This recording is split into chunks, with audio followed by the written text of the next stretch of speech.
Juma kuni Istanbulda bo'ladigan Optim bozorga keldik. Narxlar ot kallasiday. Menimcha bizni messenj emas deb shunaqa narx aytishyapti. Inshaalloh kelasi safar o'zimdan turkasab turkcha gapirib kelaman. Bo'lmadi bu safar.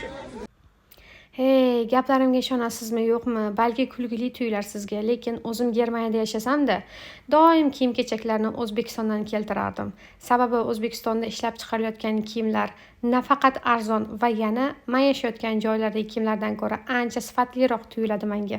Bu safar safarimiz Istanbulga bo'layotgani uchun O'zbekistonda juda ham ko'pchilik Turkiya tovarlarini maqtaganini eshitganim sababli biz Istanbuldan kiyim-kechak xarid qilishni niyat qildik va Istanbulda yashaydigan o'zbek vatandoshlarimizdan yaxshi, arzon, sifatli kiyim bozorlarini surishtirib bilib bordik.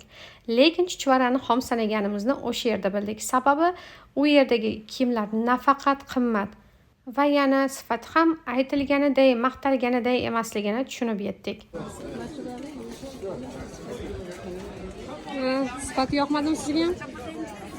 Mana qaynonamlarga sifati yoqmayapti to'g'risi.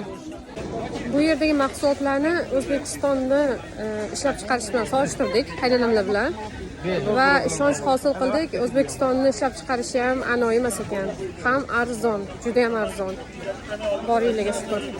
Sifati juda ham yaxshi bo'lgan turk mollarini esa tan narxi juda ham Turkiyaning o'zida qimmat ekan. Shu sababli O'zbekistonga ham bekorga qimmatga kirib bormas ekan. Lekin oyoq kiyimlar, ayniqsa krossovkalar, original krossovkalar bilan birma-bir o'xshashlikka ega bo'lib, narxlari anchagina arzon ekan. Eng qiziq fakt.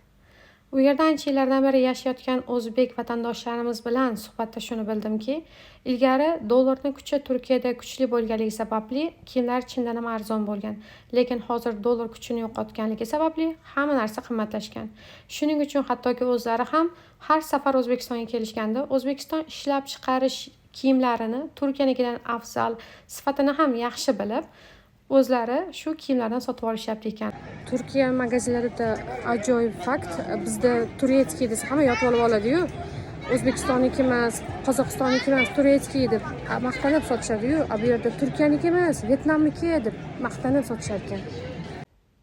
Inshaalloh hozir ko'pchilik nazariga ilmayotgan O'zbekiston ishlab chiqarish vaqti kelib dunyoni egallaydi.